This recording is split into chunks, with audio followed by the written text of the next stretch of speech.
মেধা অন্বেষণ 2025-এ আসা দুটো মেন্টাল অ্যাবিলিটি টেস্টের প্রশ্নের উত্তর এখানে করে দেওয়া হচ্ছে। একটা হলো 46 নম্বরে এসেছিল, কোনো এক সাংকেতিক ভাষায় র্যাটকে লেখা হয় TAR দ্বারা, NET নেটকে লেখা হয় TN দ্বারা, তবে ওই ভাষায় ডিওজিকে কী লেখা হবে? এটা ভালো করে লক্ষ্য করো। টি স্থলে আর বসেছে আর আর এর স্থলে টি বসেছে। অর্থাৎ আমরা যদি ফর্মুলাটা তৈরি করার চেষ্টা করি, তাহলে প্রথম অ্যালফাবেটের জায়গায় শেষ অ্যালফাবেট, আর শেষ অ্যালফাবেটের জায়গায় প্রথম অ্যালফাবেট, আর মিডিলেরটা কী হয়েছে? অপরিবর্তিত।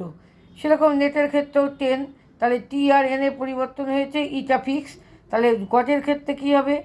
ডগের ক্ষেত্রে ডি আর জি স্থান পরিবর্তন করবে, ও করবে না, তাহলে জি ও ডি। তাহলে অপশানগুলো ছিল এতে জিওডি, বিতে ওজিজি, সিতে ছিল ওডিজি, আর ডিতে ছিল ডিজিও। তাহলে আমাদের অপশানটা হলো, কারেক্ট অপশানটা হলো জিওডি। আর 47 নম্বর প্রশ্নটায় কী এসেছিল?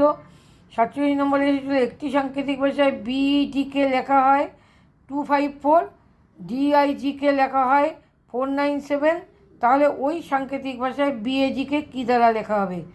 এবার তুমি অপশানগুলো এতে 276, বিতে 287, সিতে 309, ডিতে 217, এটা দেখো ভালো করে লক্ষ্য করলে দেখবা একে যদি 1, বিকে 2, সিকে 3, ডিকে 4, এইভাবে আমরা আই পর্যন্ত 9, আমাদের 10 লাগবে না, কারণ 2 ডিজিটগুলো লাগে না, 9 পর্যন্ত দেখি, তাহলে আমরা দেখতে পাচ্ছি বিডি মানে 254, বি এর সংখ্যমান 2, এটা ই হচ্ছে 5, আর ডি হলো 4।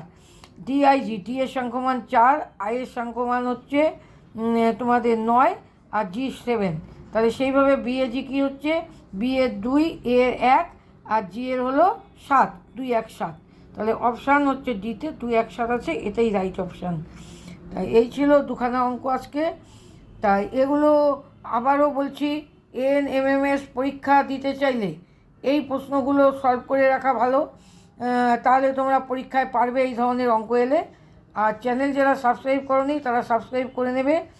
আর চ্যানেলে দেওয়া প্রতিটি অঙ্ক দেখার পরে তোমরা কেউ লাইক দাও না, এটা আমাদের কাজ করতে ভালো লাগে না, কারণ লাইক দিলে মনে হয় যে তোমরা দেখছো, ভালো লাগছে। তা এইটুকুনি আমার বলার। আজকের মতো এখানে পড়া শেষ। Thank you.